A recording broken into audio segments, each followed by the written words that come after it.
All right, less than a week out from Election Day, and I'm guessing your phone's just been blowing up with political text messages. Text after text, and some texts may be from campaigns. Some, though, are from scammers. Our consumer investigator, Jacqueline Allen, is shining a light on the messages behind those messages.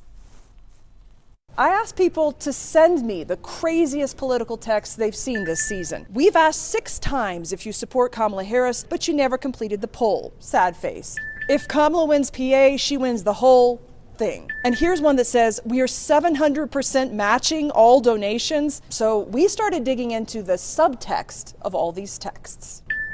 A barrage of campaign texts. Look at these. It's like nonstop. My name's not even Kimberly. Targeting Colorado voters like Paul Belesis. Yes, probably like 5 this morning. Terrible. Trump just hit with a freight train in devastating news. From both sides, urgent calls for funds, and many are not legitimate. In a statement to Denver 7 Investigates, a Harris campaign spokesperson wrote, voters have been inundated with text messages and other solicitations from political action committees claiming to support the vice president. In reality, these are financial scams from bad actors. We're urging our supporters to be careful when they donate. Have you gotten any political text messages? All the time.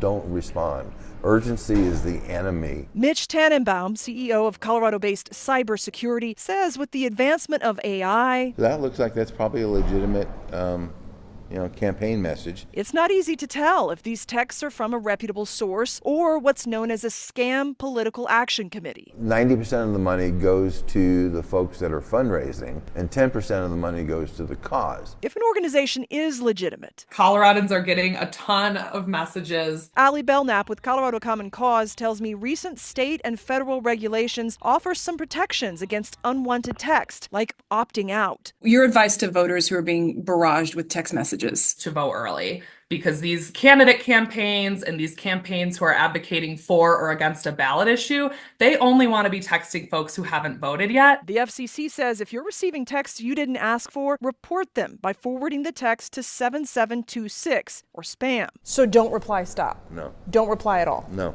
Just ignore it. Don't reply, don't click on the links, and if you do want to donate, just go to the campaign's website, and then at least they get, pretty much 100% of whatever it is you're donating. Jacqueline Allen for Denver 7 Investigates. And going in depth here, we have reported extensively on this. In fact, we even took this issue 360 during the 2020 presidential campaign.